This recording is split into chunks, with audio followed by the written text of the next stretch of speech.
If you're thinking about starting your own service business, there's a couple types of revenue that you can generate. Well, a lot of people are aware of active revenue, where you trade a service or a product for a fixed amount of money. Maybe you charge your clients per hour for a service. But another type of revenue that's really popular with service businesses is recurring revenue, also known as RMR or what, MMR? MRR? RRM?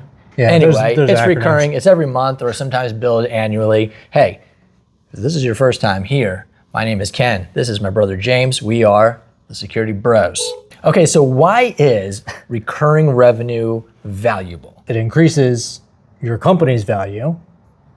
So if your company just does service, you do 10 hours of work, you get paid for 10 hours of work, your company's going to be worth X amount of dollars.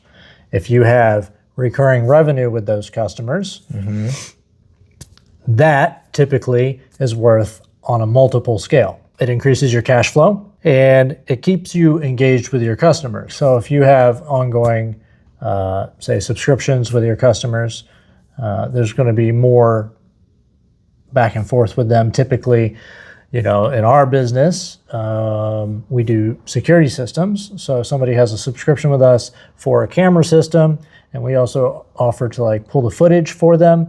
They reach out to us, say, hey, can you pull the footage from last night? There was an incident. So there's more communication. You're more in the forefront of your customer's mind. So that way, when they need something else down the road, you're the first one that comes to mind. It's not just like you gave them some product or service and then they forgot about you for 10 years as long as everything works, right? So do you want to add a little more to how it makes your company more valuable? Yeah, there's a couple ways that it makes the company more valuable. One thing that happens when customers are paying monthly or annually for a subscription with your business is that they want to get a return on their investment. They want to get some ROI on that. And in some ways they take you more seriously because it's a more serious investment for them. So they want to get something out of that. The good thing about it is, like you said, it keeps you in their mind, because instead of paying you this one time 10 years ago, they've been paying you every month or every year. Right. And if there's something that they get in return for that, in our case, they get back-end support where we pull footage for them and stuff. They want to take advantage of those services, which means that they are now interacting with your company at least a little bit, maybe every month or every other month. That also means because you're in their mind, when they're talking with other companies, they end up referring you because they're thinking about you, right? If they're talking to somebody else at another place and that person says, I really need a surveillance system, I need a key fob system, they're thinking, oh, you know what? I was literally just getting footage from these guys over here. Why don't you call them? So you're in their mind, which is great, which means you end up making more sales. Not only do you make more money because of the subscription, but now you make more customers because of it. But the other thing, as you mentioned, with making the company more valuable for selling or for an investor is that in a service business, typically you get around 1 year's revenue when you sell it. In some cases, it might be significantly less if the company has a lot of debts, or if you have a way where you're making all these sales without having to advertise. You just have some mechanism that just sends you lots of customers. You might be able to sell that for more than 1 year, but roughly speaking, it's about a year. Whereas with the recurring revenue, it's usually around 3. Some people, they think about starting a software business because they can get around 8, but with a service business, it's usually around 3. By the way, you have a big hair coming down in front. If you go this way, it's on your cheek. This one? Yeah. Oh. It's like coming down from your hair. I can't believe you can't see it because it's in front of your eye. Anyway, okay. Yeah. You're good there. Having recurring revenue, because you get that 3x on it, means that your business will sell for a lot more. If you're trying to sell it, you can probably also get a much higher investment into your business if you're looking for more capital. Now, there's 2 types of recurring revenue that you'll typically see if you're in a service-based type of business, and that is subscriptions. So that'll be for something like, in our case, camera systems, alarm systems, access control systems, intercoms, right? So that's like a software subscription type of deal. You also have service contracts. So the subscription side doesn't take as much input for the recurring revenue, whereas like a service contract is typically going to take a lot more input to get that money. And what I mean is, if you have a service contract for, I don't know, maintaining the batteries in a building, to keep the lights on or something like that, you're going to have to, pay somebody to go out there, replace the batteries. You're going to have to stock the batteries. You're going to have, all that stuff. Whereas maybe a subscription for a camera system, there's not as much overhead that goes into it. Or just other software subscriptions. Typically with the service contracts, you're talking about number of visits. If it was a lawn care thing, they might have certain treatments that they do on some kind of schedule. Maybe they do a certain number of visits throughout the summer that they owe the customer. They get this chunk of money, and then they provide those visits. For fire alarm, it would be for your quarterly or your annual inspections of the fire alarm system. I guess the simplest way to put it is like, subscriptions are usually more software based, and so service contracts are more service based. You actually have to go input a service. Yeah, it's almost like a blend between recurring revenue and reoccurring revenue. Right. So with the service contract, in a sense, like they might purchase it similar to a subscription, but you actually have to put in the normal effort you'd put into like a job or a contract. So let's dive a little more into both of these. So you got subscriptions, first of all. So this is typically yearly, like billed yearly or monthly. We kind of like to do the monthly deal. It just makes the bill a little smaller, just makes everything a little bit easier. Also, it makes it so that your customer can cancel monthly if they want. They don't have to, you deal with prorating and all that stuff. It gets real complicated. So with software subscriptions, a lot of times companies will pay their amount for the software subscription, add some to it, and charge that to the customer. People used to tell me, Ken, you need to sell these subscriptions to clients so you have recurring monthly revenue. Yeah. Which a lot of times they referred to as passive money. Ooh. And the way that they would sell it to me sell me on it was like, Ken, if you do this in your business, you set it up, and then you don't have to do anything else with it. So you get in with a customer once, let's say you install their alarm system, you set up their alarm account, and now you don't have to do any more work, but you're making that $50 a month on the alarm account. I was never a fan of that. And as James will tell you, he'll say that I was never a fan of recurring revenue before. I was never against recurring revenue. I was just against this recurring revenue where we didn't provide anything in return. Yeah. Because putting a service in place behind that subscription would make it more sticky. So I'm a big fan of get a customer, keep a customer. And as I mentioned before, if a customer is paying this amount of money and then they want to get a return on that, so they take advantage of a service that you've included with that, now you're more in their mind. If they're just paying a bill over and over and it's just on auto pay and they actually never reach out to you for anything, you actually might not be in their mind. So you're getting some of the money, but you're not staying at the top of their mind, and you're also not really standing out any more than any other business, which then turns you into a commodity. And so I know we weren't planning to get into this. Now we're really getting into some stuff here. But there's certain things that are commoditized, like gas. And so the only difference between this gas station and this gas station is how much do they sell their gas for? When you're only selling an alarm account and you're doing nothing else for the client besides just providing that account, then you become a commodity, because whoever can provide that thing at the lowest price is the one that ultimately wins. Yep.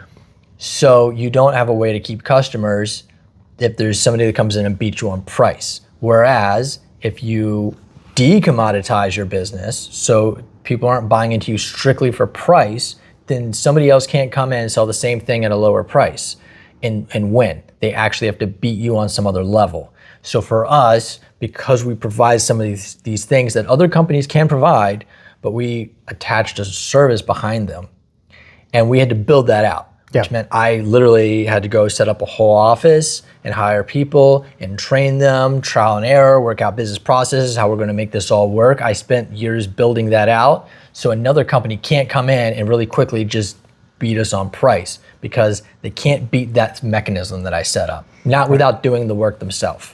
And this is a metric, the metric of how much interaction somebody does with a software is something that is built into a lot of these softwares that you sell to customers. One in particular, you know, there's like multiple metric points as to, you know, how many times did the customer log in? How many, you know, did they stay on the pages? Did they click the reach out page? You know, and we can actually get reports on that. In our particular setup, we actually I don't look into that too much because that we don't put a value on like how many times the customer logged in, how much are they using their service. What we do put value in is, did the customer reach out to the support team that we've built to do all the, like basically use all the software for them. So all they have to do is pick up a phone, send a quick email. They don't have to learn any of it. They don't have to log in. They don't have to, whatever. We make it happen, right? Yeah, but wait, there's more. There's more. Yeah, if that wasn't enough for you, the fact that they no longer have to train their employees how to use the software, they could pick up a phone or send an email saying, I need footage related to some incident that happened last night. Okay. And boom, footage of all of that stuff gets compiled and sent to them like so fast and so easy, right? If that wasn't enough, if that wasn't enough, our customers also get a significant discount on the hourly on-site rate. Meaning, if they're like, hey, we have a problem, this lock isn't working for us, and we have to send a technician, everybody pays a fee hourly for that, but the clients that have subscriptions with us, they get I think it's like a 30 or 40% discount on the hourly rate, meaning we have incentivized the crap out of having subscriptions. So you're saying this is like a multi-layered situation where it's like a compound thing with lots of benefits. Every angle, part of the system.